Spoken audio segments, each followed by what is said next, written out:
ఇదంతా నా వల్లే జరిగింది. కళ్ళు మూసినా తెరిచిన చంద్రికనే కనిపిస్తుంది. Watch our web series Constable Kanakam Season 2 streaming now on ETV Win app.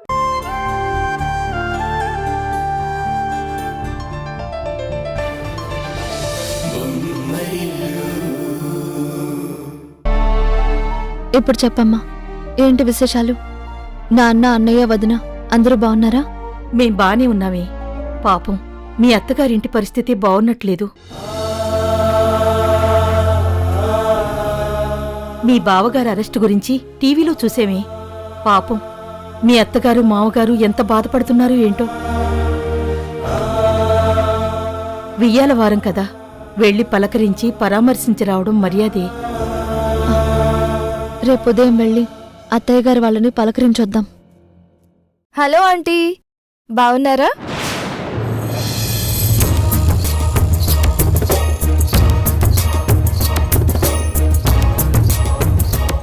మేం బానే ఉన్నాం కాని నువ్వేంటిక్కడున్నావు?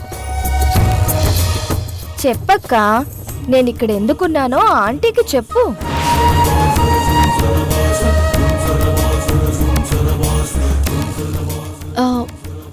ఏం లేదమ్మా, వాళ్ళ ఆయన దుబాయ్ వెళ్లారు. ఆయన వచ్చేదాకా ఒంటరిగా ఉండాలంటే భయం కదా, అందుకని ఇక్కడ దించి వెళ్లారు.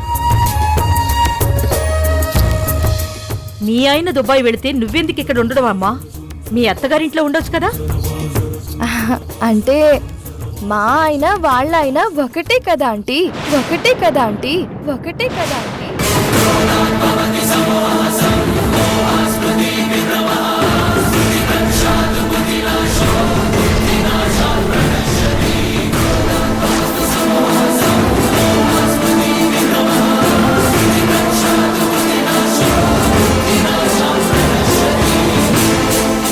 ఏంటి, మా అల్లుడు మీ ఆయన ఒకటేంటి? అంటే మా ఆయన మెంటాలిటీ వీళ్ళ ఆయన మెంటాలిటీ ఒకటే. ఇద్దరూ ఒకే రకంగా ఆలోచిస్తారు.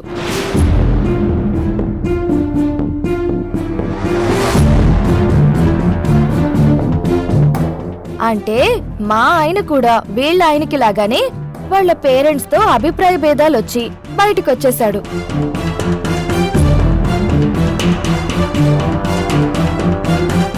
అలా వీళ్ళ ఆయనలా మా ఆయన కూడా వాళ్ళతో గొడవపడి బయటకొచ్చినప్పుడు నన్ను తీసుకెళ్లి వాళ్ళ ఇంట్లో పెట్టలేడు కదా, అందుకే వీళ్ళ ఆయన ఇంట్లో పెట్టాడు.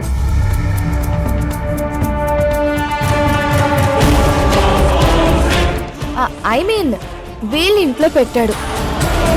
అంతే కదక్కా? అంతే. ఉషా అక్క మాత్రం నన్ను చాలా ప్రేమగా చూసుకుంటుంది. ఎంత ప్రేమగా చూసుకున్నా నువ్వెక్కువ కాలం ఇక్కడుండడం మంచిది కాదమ్మా. నలుగురు 4 రకాలుగా అనుకుంటారు. తొందరగా మీ ఆయన్నొచ్చి నిన్ను తీసుకెళ్ళమని చెప్పమ్మా. అది నీకు వీళ్ళకి మంచిది.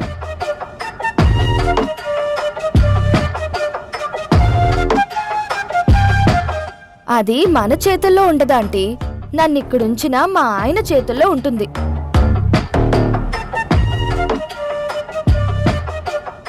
నన్ను ఈ ఇంట్లో ఉండనిచ్చిన వీళ్ళాయన చేతుల్లో ఉంటుంది. నేను ఉషాక్క ఏమీ చెయ్యలేం కదక్క.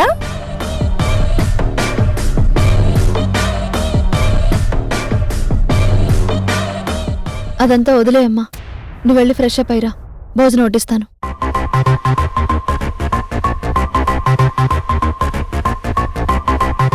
మా అమ్మ ఇక్కడి నుంచి వెళ్లేంత వరకు కొంచెం నీ ఓవర్ యాక్షన్ తగ్గించు. ఓవర్ యాక్షన్ తగ్గించడం కాదే, యాక్షన్ వోల్టేజ్ పెంచుతాను చూడు.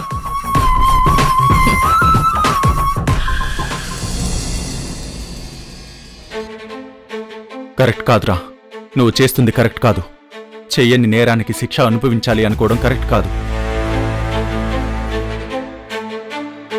ఇంట్రాగేషన్కి సహకరించకుండా బెయిల్ పేపర్ల మీద సంతకాలు పెట్టకుండా ఉండడం అసలు కరెక్ట్ కాదు. రేపు నిన్ను కోర్టుకు తీసుకువెళ్తే జ్యుడిషియల్ రిమాండ్కి పంపిస్తారు. పరిస్థితి చేదాటిపోతుంది. ఇప్పటికైనా మించిపోయింది లేదు. ఏం జరిగిందో ఎలా జరిగిందో నాకు చెప్పు. నేను డ్యూటీలో లేకపోయినా నా హయ్యర్ అఫీషియల్స్తో మాట్లాడి వాళ్ళని రిక్వెస్ట్ చేసి నీకు స్టేషన్ బెయిల్ తీసుకొని వస్తాను. ఆ తర్వాత నిన్ను నిర్దోషి అని నిరూపిస్తాను. ఇంకా నువ్విలా మౌనంగా ఉన్నావంటే నిన్ను జైలుకి పంపించాలి అనుకుంటున్న మేఘనకి వాళ్ళ నాన్నకి ఇది అడ్వాంటేజ్గా మారుతుంది. జీవితంలో నువ్వు చాలా నష్టపోతావు. జీవితాన్నే నష్టపోతావు. ఏంట్రా నష్టపోయేది? ఏం నష్టపోతాను? అమ్మా నాన్నల్ని తోడబుట్టిన వాళ్ళని ఎప్పుడో నష్టపోయాను. వాళ్ళతో కలిసుండే అదృష్టాన్ని, వాళ్ళ ప్రేమని పొందే అదృష్టాన్ని ఎప్పుడో నష్టపోయాను. ఇంకా నష్టపోవడానికి ఏముందిరా నా దగ్గర? నా ప్రాణం తప్ప. అది ఉన్నా ఒకటే, పోయినా ఒకటే. అర్థం లేకుండా మాట్లాడుకు. ఎప్పుడో జరిగిన దాన్ని తలుచుకుంటూ ఇప్పుడిలా మూర్ఖంగా ప్రవర్తించకూడదు. నువ్వు చేసిన తప్పులకి అమ్మ నాన్న నిన్నెప్పుడో క్షమించారు కదరా. ఆ క్షమాపణ, ఆ మంచితనం, ఆ గొప్పతనం అవేరా నాకు పెద్ద శిక్షలు. అవి అందుకునే అర్హత, అదృష్టం నాకు లేవు కాబట్టే అవే నాకు పెద్ద శిక్షలు. మీతో కలిసుండే అర్హత లేని వాడికి ఆత్మీయత పంచకూడదు. కుటుంబ పరంగా చేసిన తప్పులకి శిక్ష అనుభవించాల్సిన వాణ్ణి రక్షించాలని చూడకూడదు. అసలు నా మొహం కూడా మీరు చూడకూడదురా. పోరా, ఇక్కడి నుంచి వెళ్ళిపో. ఇది 100 బాధలే కలిసి పెట్టిన నొప్పిరో, గాయమై మండుతోంది మనసునా, ఇది మారుతుందని ఆశతోనే బతకనా.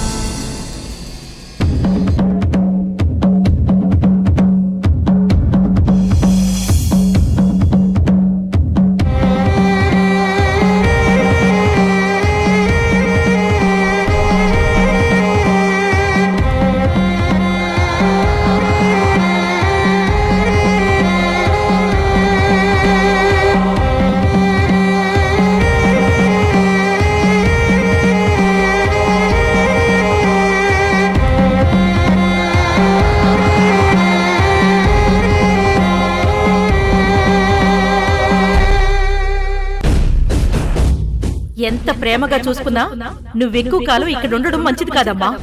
నలుగురు 4 రకాలుగా అనుకుంటారు. తొందరగా మీ ఆయన్నొచ్చి నిన్ను తీసుకెళ్ళమని చెప్పమ్మా. అది నీకు వీళ్ళకి మంచిది. ఆవిడ నా గురించి అలా మాట్లాడినందుకు ఈ ఇంట్లో నా పవర్ ఏంటో ఆవిడికి తెలిసేలా చెయ్యాలి. చేస్తాను. ఆవిడ వెళ్లేలోపు నా పవర్ ఏంటో తెలిసేలా చేస్తాను.